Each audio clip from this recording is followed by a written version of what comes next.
Hey everybody, how's it going? Hope you're having a lovely day. Welcome to today's episode of How You're Getting Effed. I'm your host, Louis Rossman, and today we're going to be going over a Canon camera that if you want to use it as a webcam, requires that if you want all the full functionality, that you have to pay a monthly fee, not just a one-time fee for their software, a monthly fee to them to be able to connect to their servers and be able to authorize your ability to use the camera that you've already paid over $1,000 for, in some cases $6,000 depending on the model.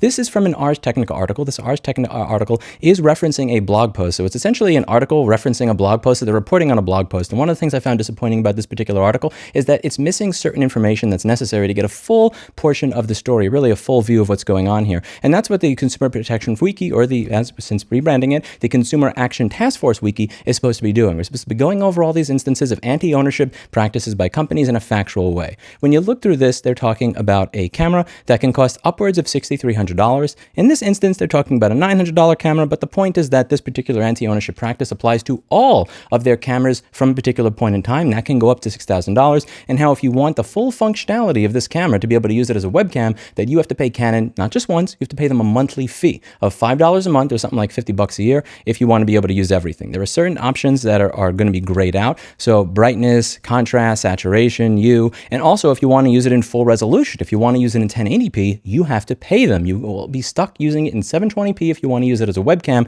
if you are using the free version of their software. More importantly, you also have to create a Canon account. So I have to sign up on your fucking website to be able to use the camera that I bought and paid for in full quality. Now again, for me, I'm using this connected to my computer without using any sort of Sony software, but the reason I'm able to do that is because I have an HDMI capture card. I connect the camera via HDMI, and that is how I use it. But this is also a cheap-ass camera. I got the Sony a5100 used for a it was a 5100 camera. I got it for $250 on eBay because it was missing a flash, and I bought a lens on eBay for $50. So for $300, I got this camera. If there's some limitations in it, whatever, I paid $300. We're talking about cameras that are many, many multiples, sometimes over 10 times what it is that mine cost, and you have all these limitations. That is going to cost you $4.99 a month, and because there's such good Christians, if you're willing to pay fully a price up front, you can pay as low as $50 a year. That's right, for $50 a year, you get the ability to use your 1080p camera in the resolution that it was fucking advertised if you plug it into your computer to use it as a webcam. And they have a list of all the different features over here for a free user versus a pro user. And here you'll find a full list of all the features that you get that are extra when you are a pro user and all the features that you get as a free user of this camera. I'd like to go over everything that's going on in this article because this article does have some of the pitfalls that you would imagine from an article whose primary source documents are linked to on C users downloads folder. So the first thing to go over here from the pro ownership perspective is the fact that this camera, whether it's $900 or $6,300, this is an expensive camera. I get it, people that are slogged into B&H photo and video 3 to 5 times a week, you photo enthusiasts, you shit $900 for a camera. I spent $250 for a Sony a5100 on eBay with a broken flash and $50 for a lens on eBay. That is the camera that I use. I use a $300 camera for all my videos. $900 to $6,200 is indeed expensive to me, and it is expensive to Mr. Clinton, in spite of the fact that this little fucker cost me $2,500 in the past month alone. See, I consider that expensive. But you guys probably think that the amount of money I've paid to preserve the life of a kitty that's probably less than what you spend on a lens. But getting back to the point here, this is a fairly expensive camera for most people. So the idea that it has webcam functionality, but in order to get full access to all that webcam functionality, you have to use cloud software that you pay a monthly fee for, sucks for a number of reasons. The first is that A, your hardware is already fully capable of utilizing all these features, but they're going to put that behind a paywall. B, more importantly, what happens when they decide to stop supporting this? What happens when that cloud server gets shut down? What happens to your ability to utilize what you bought and paid for 3 or 5 or 7 years ago, 5 or 10 years down the line when Canon says, hey, we don't want to support this device anymore. Sucks to suck, buy our new one. That is part of the problem. Oh, you're so cute. You got to stop distracting me, bro. I'm doing a video. You can't do that shit. You can't do that. That's too cute. Oh, stop that. Stop that. Okay, fine. These are the list of features that you get as a free user, and these are the ones that you get as a pro user after you're subscribing. Now, one of the problems here is that there are many Canon cameras that allow you to use their webcam functionality without paying them. So is this guy full of shit or is he not? When you go to the Canon forums, you'll see fanboys say stuff like this. Or you can set up the USB mode for UVC UAC for free and have it work as a webcam. The R7 introduced that. I know for sure my R8 and R5 have it. So no, you do not have to pay Canon a monthly fee to use recent cameras as USB webcams. The functionality is both free as in free beer and built in. I guess that's much less clickbaity though. You'll never be an influencer. So over here, again, the fanboys are kind of saying that this is not really true.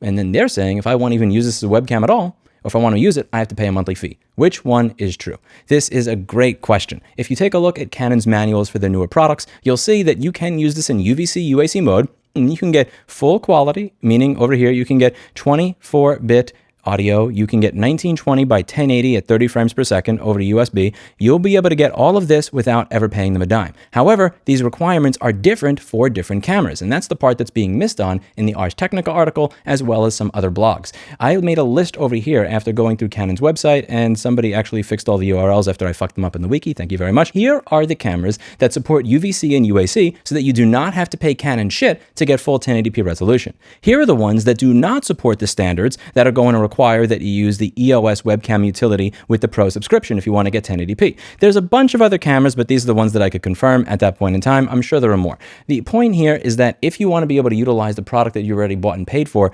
with the full functionality, you are going to have to pay them a cloud monthly fee to do so. I get it. It's a small thing. Who gives a fuck about using my webcam in 1080p versus 720p? Why don't you get an HDMI capture card, you poor schmuck? But that's not the point. The point of the matter is that if you want to get access to features and functionality of the hardware that you've already bought and paid for, what you need to do is you need to give them a cloud monthly subscription fee.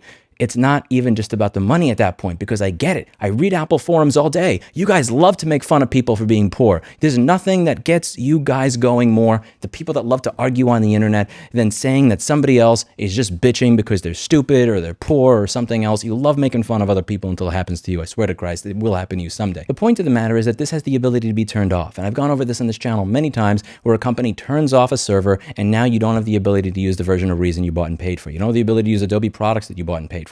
You don't have the ability to use your $3,000 VR headset that you bought and paid for. And someday, at some point in time, the people on the internet that are punching down and making fun of other people for being poor when their products get turned off will have a product turned off with a couple of extra zeros in the end of it at a point that it really does affect you, which is why it's important to care when it affects them. Somebody from Canon was actually defending this, and I think it's important to read what they had to say. Somebody asked here, why is the EOS webcam utility a subscription app? We spend hundreds, if not thousands of dollars on a camera, and we need to pay a monthly or annual subscription fee to use it as a webcam? I wouldn't mind paying a one-time fee for the Pro edition, but come on, I can't be alone in this. And here is the response from somebody from Canon. I am going to assume that this person's from Canon because it says moderator, and when they refer to the dev team, they say ours, meaning that they are a portion of that particular organization, Canon. The EOS webcam utility was originally developed during lockdown, and webcams weren't available because everyone was working from home. Our dev team put it together for free to allow our users to be able to take advantage of the cameras they already had. When it became apparent that our users wanted the software to do more and be better than something thrown together in a week, our dev team spent time revising the app, fixing bugs, and ensuring greater compatibility. At that point, we realized we couldn't keep devoting precious developer time and resources to an application that is pretty popular but free. At the same time, the team also needed a whole portfolio of other products to develop updates, drivers, and new software. The solution was an optional subscription model. We didn't remove anything from the original free version, but we added benefits that users could opt into for a small monthly or annual fee. This allows us to allocate sufficient talent to the EOS webcam utility to keep enhancing and updating the software as new versions of Windows or Mac OS become available, or as new camera models hit the market. Now, if we were talking about a very small business that was giving away something for free and then being asked to continuously update that piece of free software, you might be the type of person that may be sympathetic here. The reason that some people, I imagine, are less sympathetic here is when you look at the publicly released financial highlights from their own website, net income attributable to Canon in billions of yen was 305 billion. And it doesn't take much work to figure out what that means. Yeah. And the article said they made $3 billion in profit. They made $1.951 billion in profit. That's one of those things called a useless fact check, a distinction without a difference. Fact check false. They did not make $3 billion that year while asking for a cloud subscription fee to get access to all the features in your camera. They only asked for 1.9. Fact check false. One of the reasons I hate fact checkers. I believe that we do need to live in a world where people agree on facts, but at the same time, it's like, okay, fine. You got the fact check. You got the fact check. You're right. Does it fucking change anything? Not really. From Canon's point of view, they're probably looking at this like, really? We developed this application for free. We didn't advertise that the camera was able to do this. And then we develop this application, we give it to you so you can use it. And then when we add functionality to it, at that point, then you don't want to pay any more money? Really? However, the cameras in this list are not exactly all cheap. I mean, some of these cameras are $500 to $800, but some of them are over $3,000 to $6,000. I get it. They bought the camera 8 years ago. Fine.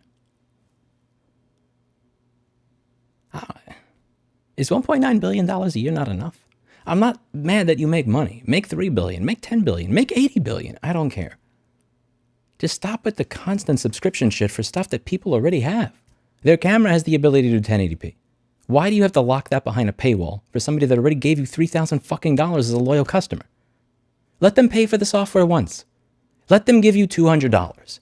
Let them give you $300 for the software. Let them pay a one-time fee for it so that when your server goes down, either because of your own incompetence or because you just decide to stop supporting it, they can continue to use that software with all the features and functionality.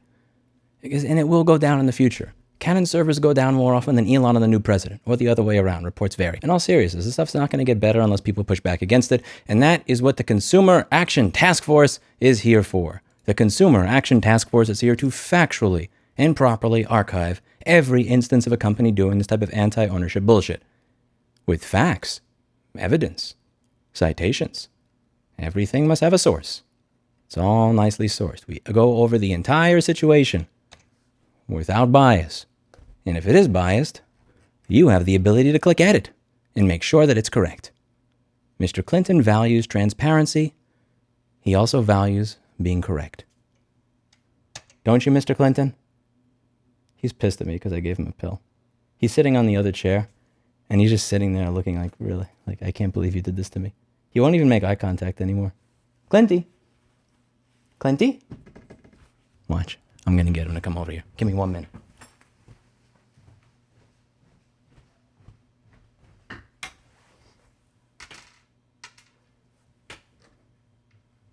You fucker. Come here. Shouldn't be giving you shit after everything you stole. By the way, look at that. He didn't slip while jumping up onto the chair. What a good boy. I gotta let Blackberry get one. Get the greenie, Black. Oh, fucking asshole. Don't steal her greenie, Black. Don't steal Blackberry's greenie, Clinton.